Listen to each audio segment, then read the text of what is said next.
हम लोग जब यहाँ पर मान्यवर इस चर्चा में भाग ले रहे हैं, उस समय प्रयागराज में 56 करोड़ 25 लाख से अधिक श्रद्धालु माँ गंगा, माँ यमुना और माँ सरस्वती की इस त्रिवेणी में आस्था की पावन डुबकी लगा चुके हैं। और जब हम सनातन धर्म के खिलाफ, मां गंगा के खिलाफ,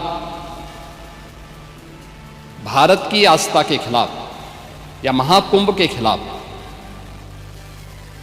कोई भी अनर्गल प्रलाप करते हैं, कोई झूठा वीडियो दिखाते हैं, तो इन 56 करोड़ लोगों की आस्था के साथ एक खिलवाड़ है, भारत की सनातन आस्था के साथ खिलवाड़ है। और मैं विनम्रता से कहूंगा कि आयोजन किसी पार्टी विशेष का नहीं था, किसी सरकार का नहीं था। मैं तो बार बार इस बात को कहता रहा हूं कि आयोजन समाज का है, सरकार पीछे है। सरकार सहयोग के लिए, अपने उत्तरदायित्वों का निर्वहन करने के लिए एक सेवक के रूप में हम लोग वहां पर हैं, और एक सेवक के रूप में अपने उत्तरदायित्वों का निर्वहन करने की हमारी जिम्मेदारी है। और उस निर्वहन के लिए हम लोग तत्परता के साथ अपनी जिम्मेदारियों का निर्वहन करेंगे, क्योंकि हमें अपनी जिम्मेदारियों का एहसास है।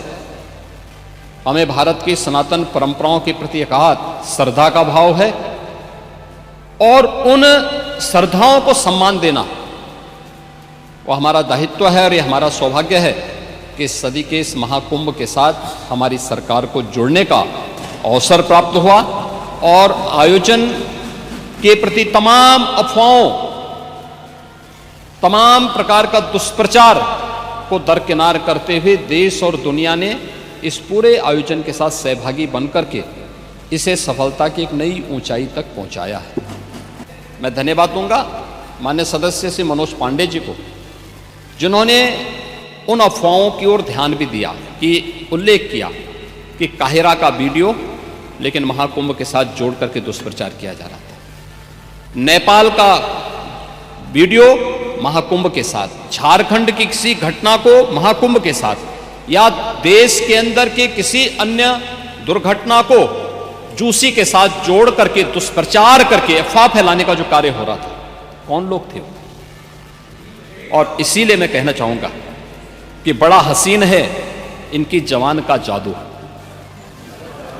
लगा के आग बहारों की बात करते हैं।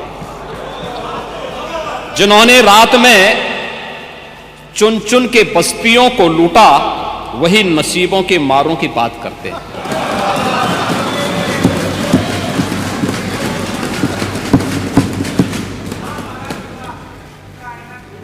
महोदय, ये उर्दू नहीं है, ये सब हिंदी है। आपको मैं बताना चाहता हूं, आपको मैं एक और बात बताना चाहता हूं, जो अभी नेता प्रतिपक्ष कह रहे थे।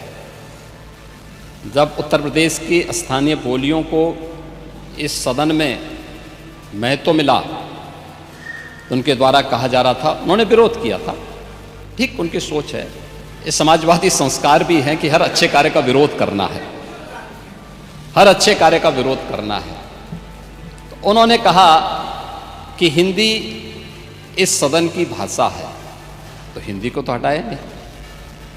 इस सदस्यों को एक छूट दी गई है कि किसी भी इन बोलियों में बोल सकता है, हिंदी में ट्रांसलेट की उसकी सुविधा मिलेगी। इस सुविधा है, थोपा नहीं गया है। दूसरा, भोजपुरी हो, अवधी हो, बुंदेली हो या ब्रज हो, पांडे जी, इनकी लिपि भी देवनागरी है, कोई दूसरी लिपि नहीं है। संविधान के द्वारा घोषित जो व्यवस्था है उसी के दायरे में सारा कार्य हुआ है। आप जैसे उम्रदराज व्यक्ति को तो इसका स्वागत करना चाहिए, इसका स्वागत करना चाहिए। ओह, मैं इसीलिए कह रहा हूं, देवनागरी ही लिपि है और उसी दायरे में सारा कार्य हुआ है। और इसीलिए मैं आपके संज्ञान में लाना चाहूंगा कि ये जो कार्य है इस कार्य के साथ हमें उसी सकारात्मक भाव के साथ जुड़ना चाहिए। मैं आपके विरोध को कभी उसका न मैं उपहास उड़ाता हूं, न मैं उसको बहुत उसके साथ जोड़ता हूं, क्योंकि मैं जानता हूं आपकी आदतों को। मुझे मालूम है आप लोगों के बारे में एक मान्यता ये भी है, मजबूरी भी है, और आपके बारे में मान्यता भी है कि आज के समाजवादियों के बारे में कि जिस थाली में खाते हैं उसमें छेद करके फिर जाते हैं। जब एक महाकुंभ का विरोध पहले दिन से कर रहे थे महोदय, मैं एक एक करके इनके बयानों को यहां पे उद्धृत करना चाहूंगा, और पिछले सदन में भी मैं याद दिलाना चाहूंगा जब हम लोग यहां पे इसी सदन में आए थे तो महाकुंभ पे चर्चा, उस समय महाकुंभ की तैयारियां चल रही थी और चर्चा के लिए एक दिन निश्चित किया गया था। आप लोगों ने सदन नहीं चलने दिया था, सदन नहीं चलने दिया था। अच्छा होता महाकुंभ के पहले सदन में पूरे दिन भर की चर्चा होती, हम उस व्यवस्था के बारे में चर्चा करते, आपके अनुभव का लाभ लेते, लेकिन आपने चर्चा नहीं होने दी। लेकिन पहले दिन से ये चर्चा, पहले दिन से ये अफवाह और इस प्रकार का दुष्प्रचार आपके द्वारा निरंतर होता रहा।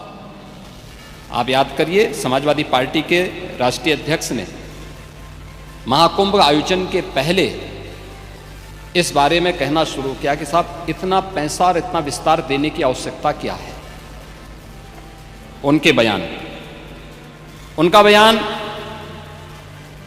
कि हमारी सरकार से अपील है कि बहुत सारे बुजुर्ग जो 65 साल से ऊपर और 70 साल से ऊपर के लोग हैं स्नान नहीं कर पाए। उसके बाद फिर उनके बयान आए, जब शुरू हो गया, फिर लगातार अगर समाजवादी पार्टी के सोशल मीडिया हैंडल को देखें, वो आपके संस्कारों के अनुसार भाषा का प्रयोग भी करते हैं, और जिस प्रकार की भाषा का उसमें प्रयोग किया जाता है, मुझे लगता है किसी भी सभ्य सोसाइटी के लिए वो भाषा कभी शोभा नहीं देगी। आप लोगों के अपने संस्कार हो सकते हैं, आप लोगों का अपना व्यवहार हो सकता है, लेकिन कोई सभ्य समाज और कोई सभ्य सोसाइटी उसको कभी मान्यता नहीं दे सकती है। लेकिन उसके माध्यम से लगातार दुष्प्रचार किया गया। यही नहीं, ये भी मांग हुई, देखिए आपकी पार्टी के ही नेता, आपके अध्यक्ष ने कहा कि हम मांग करते हैं कि अकबर का किला जो बिल्कुल संगम नोच पर वहां जो वट वृक्ष है उसकी पूजा करते हैं, और सरस्वती नदी भी वहीं से निकलती है।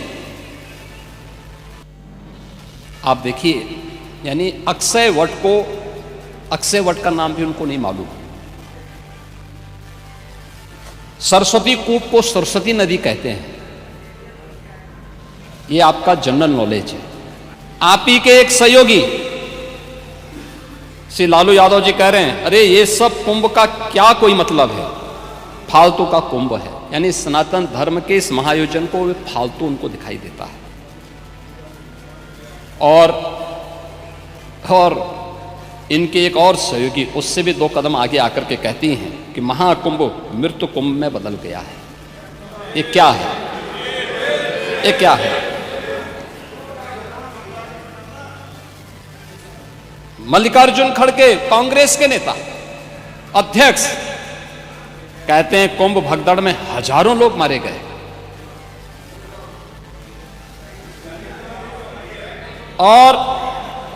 और जया बच्चन क्या कहती हैं? ये समाजवादी पार्टी की नेत्री हैं। इस देश ने अभी सबसे बड़ा मुद्दा महाकुंभ भगदड़ की घटना है। उन मृतकों की सही संख्या बतानी चाहिए और जनता को सफाई देनी चाहिए। उन्होंने आगे क्या बात कही? उन्होंने कहा व्यवस्थाएं आम आदमी के लिए नहीं बल्कि वीआईपी के लिए थी। शवों को गंगा में बहा दिया गया, इससे पानी प्रदूषित हुआ है। यही पानी लोगों तक पहुंच रहा है। और ये इस प्रकार के गैर जिम्मेदाराना बयान समाजवादी पार्टी, कांग्रेस, आरजेडी और टीएमसी के नेताओं के द्वारा सनातन धर्म के जुड़े हुए सबसे बड़े आयोजन के प्रति दिए गए। महोदय, मैं ये जानना चाहता हूं कि क्या सनातन धर्म का अनुयायी बनना या सनातन धर्म के किसी आयोजन को भव्यता के साथ करना क्या कोई अपराध है? उस आयोजन को उन सीमाओं के साथ, उस आस्था को सम्मान देकर के आगे बढ़ाना क्या कोई अपराध है? और अगर अपराध है तो हमारी सरकार इस अपराध को कर रही है और आगे भी करेगी, क्योंकि हम लोग ये मानते हैं सनातन धर्म इस देश का राष्ट्रीय धर्म है। सनातन धर्म की सुरक्षा में ही भारत के अंदर पल रहे हर मत और मजहब की सुरक्षा भी है और उनका सम्मान भी है और उनका गौरव भी है। और सनातन धर्म की सुरक्षा विश्व मानवता की सुरक्षा की गारंटी भी है। और उसके इतने बड़े आयोजन के साथ भेदभाव तो किसी के साथ नहीं हुआ। आप ही के एक सहयोगी श्री लालू यादव जी कह रहे हैं, अरे ये सब कुंभ का क्या कोई मतलब है, फालतू का कुंभ है। यानी सनातन धर्म के इस महाआयोजन को वे फालतू उनको दिखाई देता है। और इनके एक और सहयोगी उससे भी 2 कदम आगे आकर के कहती हैं कि महाकुंभ मृत्यु कुंभ में बदल गया है। ये क्या है? ये क्या है? मल्लिकार्जुन खड़गे कांग्रेस के नेता अध्यक्ष कहते हैं कुंभ भगदड़ में हजारों लोग मारे गए।